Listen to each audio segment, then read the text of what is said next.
আজ অনেক সকাল সকাল উঠে পড়েছি কাজ করার জন্য। কেন? সন্ন্যাসীরা ছিপ নিয়ে আসবে, আমরা এখানে চান করাবো।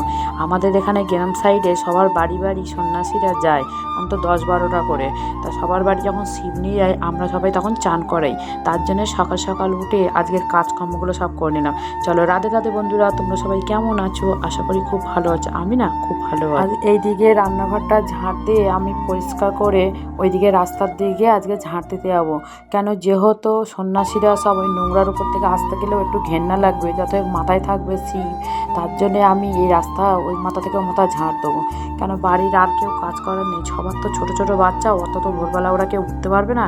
তার জন্য আমি উঠে কাজ করছি। আর কি করবো বলো, আমাদের কুচকু দুটো এত বদমাইশি আর এত রাত অবধি জেগে থাকে, তার জন্য ওরা উঠতে পারে না।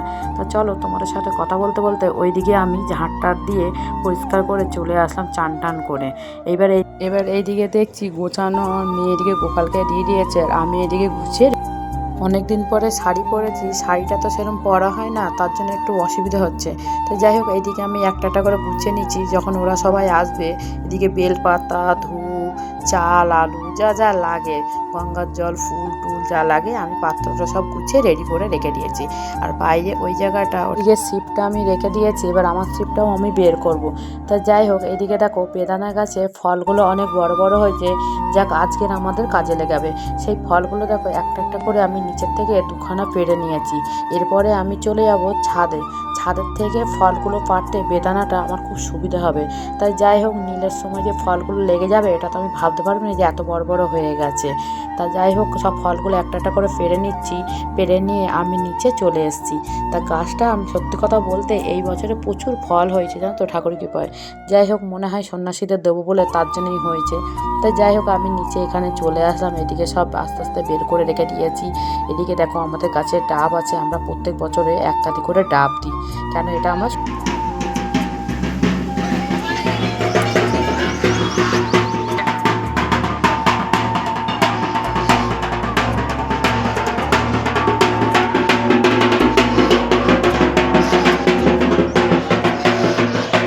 দিকে দেখো সন্ন্যাসীরা চলে এসছে, তাদের বলেছে গাছে উঠতে।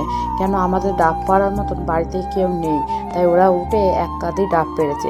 যাই হোক, আমরা এদিকে দেখো আস্তে আস্তে করে শিবটা চান করো এক একজন করে সবাই মিলে।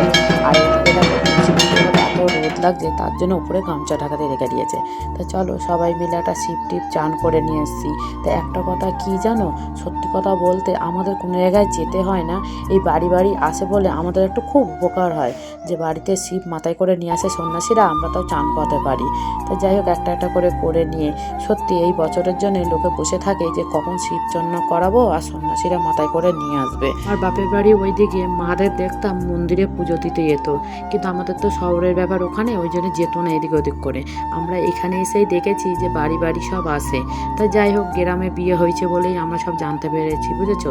এইদিকে চলো, বিকেলটা হতে চললো। এদিকে দেখো সন্ধ্যে হয়ে গেছে। সন্ধ্যেবেলা আমরা গুছিয়ে নিয়েছি নীলবাতি দিতে যাবো। এদিকে ফল, বাতাসা, ধূপ, মোমবাতি যা লাগে আমরা চলে গেলাম সেই মন্দিরে যেখানে শিব চান করতেছে সন্ন্যাসীরা, সেইখানে। তা ওদের যা যা নিয়ম তারা ওইসব করছে। আর আমরা এদিকে তাহলেও দেখো বাইরে বসতে গেছি যে কখন কোথায় বসা যায়, প্রচুর লোক আছে, তার মধ্যে একটু দেরি হয়ে গেছিলো। তো যাই হোক, সন্ন্যাসীরা সব বসে গেছে। আমরা এমনি প্রত্যেক বছরে একটু লেট হয়।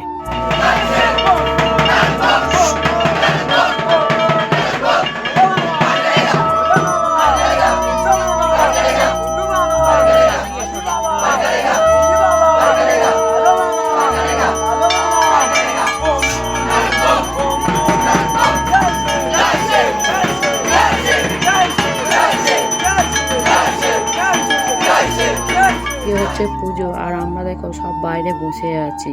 ওদের ফুল পড়বে, তারপরে আমি দেবো অঞ্জলি, তারপরে বাতি ধরাবো, তারপরে বাড়ি আসবো।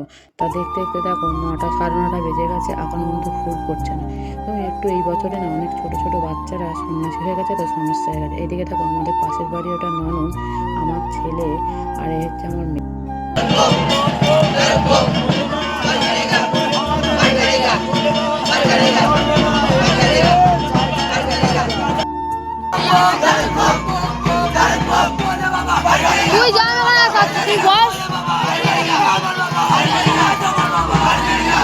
দেখো ফুরফুরে গেছে। যাই হোক, আমরা অঞ্জলি দেওয়ার পরে বাতিগুলো ধরালাম।